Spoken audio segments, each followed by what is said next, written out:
जय हिंद दोस्तों, स्वागत है एक बार पुनः आप सभी का अपने इस YouTube चैनल टॉपर गैलेक्सी में। दोस्तों इस वीडियो पे हम लोग बात करने वाले हैं क्लास 12th केमिस्ट्री का एक मोस्ट इंपोर्टेंट नियम जो कि होता है हेनरी का नियम। दोस्तों यह नियम समझ लीजिए बहुत ही ज्यादा इंपॉर्टेंट है आपके बोर्ड एग्जाम को देखते हुए। तो हम लोग यहाँ पर समझेंगे कि जो हेनरी का नियम है वह आखिरकार किसने दिया था, कब दिया था और ये नियम जो है किसकी व्याख्या करता है।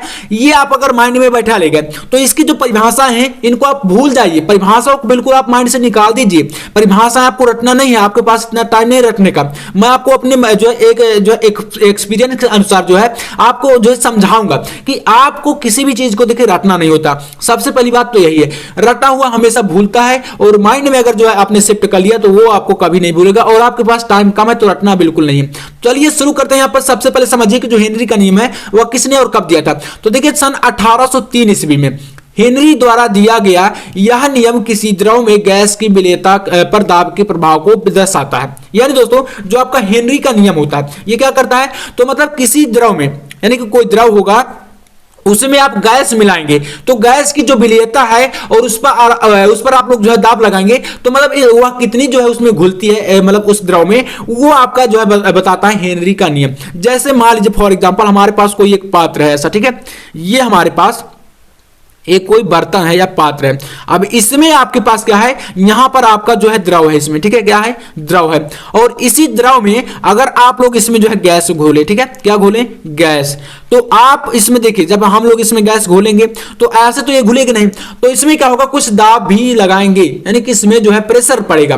तो जब वो दाब जो लगाते हैं वही प्रभाव को आपको जो है उसी प्रभाव को व्यक्त करता है आपका हेनरी का नियम। तो यानी कि किसी द्रव में देखिए, अब इस परिभाषा को आप भूल जाइए, परिभाषा को आप नहीं ध्यान देंगे, आप ये ध्यान दीजिए कि एक द्रव है, द्रव में जो है गैस घोलेंगे, गैस में ऊपर जितना दाब लगाएंगे और उसकी विलेयता को जो है उसके मतलब विलेयता जब हम वहां पर विलय करेंगे तो उसमें जो दाब लगाते हैं दाब के प्रभाव को आपका व्यक्त करता है हेनरी का नियम। तो इतना आपको यहां पर ध्यान देना है, आपके माइंड में एक डायग्राम सेट होना चाहिए, बस हो गया। इसके अलावा आपको ज्यादा चीजें याद रखना नहीं होता। तो अब देखिए यह नियम कहता क्या, इस नियम के अनुसार होता क्या है, नियम को भी देखेंगे और इसकी विशेषताएं भी देखेंगे कि आखिरकार यह नियम कहां कहां पर लागू होता है। क्योंकि मैं देखिए आपको जो भी चीजें बताता हूं बिल्कुल A to Z, कोई भी उसमें आपके जो है मतलब क्वेरीज नहीं रहती है, ठीक है। मेरा यही मानना रहता है कि जो भी बताया जाए बिल्कुल बेहतर तरीके से, भले आपके पास थोड़ा सा टाइम ज्यादा लग जाएगा लेकिन आपको अच्छे से आना चाहिए, ठीक है। देखिए तो यहां पर है कि स्थिर ताप पर द्रव के एक निश्चित आयतन में घुलित, यानी कि देखिए टेम्परेचर जो होगा, ताप क्या होगा, स्थिर होगा। तो यहां पर है कि द्रव के एक निश्चित आयतन में, यहां पर क्या द्रव है, द्रव का जो ये द्रव भरा है इसका एक आयतन जो होगा, वॉल्यूम जो होगा वह निश्चित होगा। यहां पर आयतन क्या होगा, निश्चित होगा। तो यही है कि स्थिर ताप पर द्रव के एक निश्चित आयतन में घुलित उस गैस का द्रव्यमान विलयन के साम्यावस्था में स्थित गैस के दाब के समानुपाती होता है। अब देखिए यहां पर मैंने बताया ये आपका जो इसमें परिभाषा दी गई है, इस लैंग्वेज को आप जो है रटिए मत, समझिए। सिर्फ कह रहा है कि किसी स्थिर ताप पर जो है किसी द्रव, यानी कोई द्रव, मैंने बताया कि आपका पात्र में द्रव है तो द्रव के एक निश्चित आयतन, इसका आयतन क्या है, निश्चित है।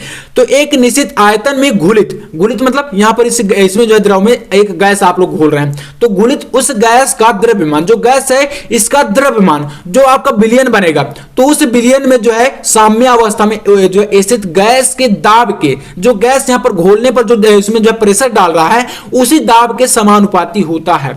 तो यार आई होप आप समझ गए होंगे, इतना तो काफी है ना। तो अब इसके बाद यहां पर इसका जो है फार्मूला कैसे निकालेंगे, तो देखिए मान लेते हैं हम लोग कि जो इसमें दाब लग रहा है, जो आपका इसमें प्रेशर पड़ रहा है वह आपका P है, ठीक है। तो यहां पर आप मानिए कि माना कि यहां पर जो है इसमें जो है डाला गया दाब, या दाब क्या है आपका P है, तो क्यों मिलाकर मैं यहां पर आपको बता देता हूं कि इसका दाब क्या है।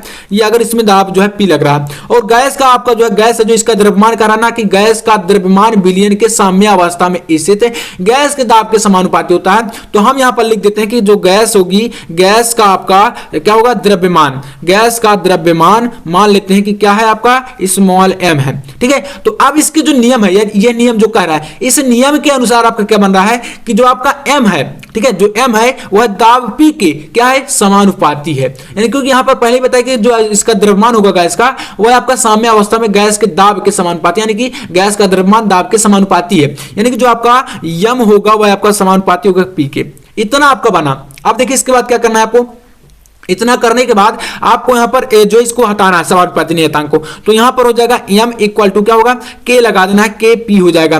तो यहाँ पर जो k है ये क्या होगा, समानुपाती नियतांक होगा। इसे ही बोलेंगे आप लोग हेनरी नियतांक। क्या बोलेंगे, हेनरी नियतांक। या आप लिख सकते हैं कि जहां क्या होगा, जहां k एक समानुपाती, ठीक है, समानुपाती नियतांक है। कि आपका क्या है दोस्तों, समानुपातीय नियतांक है। तो ये आपको मतलब इतना कर देना, बाकी यही आपका इतना फार्मूला बनेगा। और इसके बाद आपके बोर्ड एग्जाम में कभी कभी क्वेश्चन एक और आ जाता है, जैसे कि आपको इसको विशेषता नहीं कि जो अगर हेनरी का नियम मतलब लॉन्ग में आ गया तो आपसे कहेगा कि हेनरी का नियम क्या, इसको समझाइए और यह कहां पर लागू होता है, कैसे विलीनों पर लागू होता है, यह भी आपको बताना पड़ सकता है। तो देखिए इसके लिए मैंने यहां पर लिख के रखा है, विशेषता में आपको 2 बताना। नंबर 1 आपका तो होता यह है कि यह नियम उन गैसों पर भी लागू होता है जो विलायक से कोई रासायनिक अभिक्रिया नहीं करती।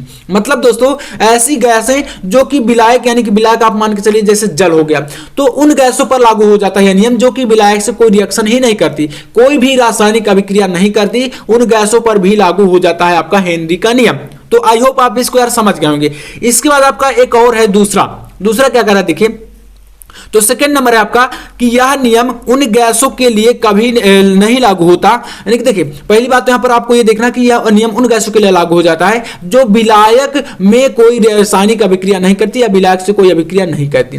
तो फर्स्ट आपका यानी कि पहली विशेषता इसकी यही है, ठीक है। अब इसके बाद दूसरा आपका यह है कि यह नियम उन गैसों के लिए कभी लागू नहीं होता, यानी कि यह नियम उन गैसों के लिए कभी लागू नहीं होता। अब कौन सी गैसें, तो चलिए आगे देखते हैं। जो जल या किसी अन्य द्रव में घुलकर आयनों में विघटित हो जाती। इसका दोस्तों क्या मतलब है, थोड़ा सा यहां पर देख लीजिए। मान लीजिए आपका क्या है, यहां पर कोई एक पात्र है और इसमें आपका द्रव है, क्योंकि यहां पर विलायक आपका क्या होगा, द्रव ही तो होगा। अब इसमें अगर आप HCl को घोलें, किसको, HCl को, HCl क्या होता है आपका हाइड्रोक्लोरिक अम्ल होता है, ये आपका एक प्रकार से गैस है। तो यहां पर अगर आप इसको घोल देते हैं तो जल में जब यह घुलती है तो ये आयनों में टूट जाती है। आयनों में किस प्रकार से टूटती है, तो एक आपका H+ आयन बनता है और यहां पर एक आपका होता है Cl- आयन। तो 2 आयनों में जब ये टूट जाती है दोस्तों, तो यहां पर आपका देखिए ये मतलब टूट तो गई ना। तो आपका ये नियम क्या कर रहा है कि यह गैस यह नियम उन गैसों पर कभी लागू नहीं होता है जो जल या किसी अन्य द्रव में घुलकर, जल या आपका कोई यहां पर अन्य द्रव कोई भी विलायक हो सकता है। अब ये नहीं यहां पर कि द्रव आपका जल ही होगा, कराना यहां पर कि जल या किसी अन्य द्रव, तो यहां पर कोई भी विलायक दूसरा हो सकता है। तो जल या अन्य द्रव के में घुलकर जो है आयनों में विघटित हो जाती है। विघटित का मतलब अलग अलग आयनों में टूट जाती है। तो यहां पर HCl जो है आपका टूट जाता है, एक आपका H+ आयन बन जाता है और एक आपका जो है Cl- आयन बन जाता है। तो जब ये 2 आयनों में टूट जाएगा तो यहां पर ये आपका कह सकते हैं कि जो आपका HCl है, ऐसी गैसों पर आपका हेनरी का जो नियम है यह लागू नहीं होगा। तो बस यही समझाना था मुझे कि यही चीजें होती हैं और यही आपका इतना है, बस इतना पढ़ लेना है। इसके अलावा हेनरी का नियम आपका बिल्कुल समझ लीजिए कंप्लीट है, आपकी बिल्कुल मुट्ठी में होगा अगर इससे क्वेश्चन आपके बोर्ड एग्जाम में आएगा। और आता है, जाहिर सी बात है काफी महत्वपूर्ण क्वेश्चन है। तो चलिए यार उम्मीद करूंगा कि आपको पसंद आया होगा, पसंद आया तो लाइक कर देना और चैनल पर नया तो सब्सक्राइब भी कर लेना। मैं आपसे दोस्तों मिलता हूं नेक्स्ट वीडियो में, तब तक के लिए जय हिंद, वंदे मातरम।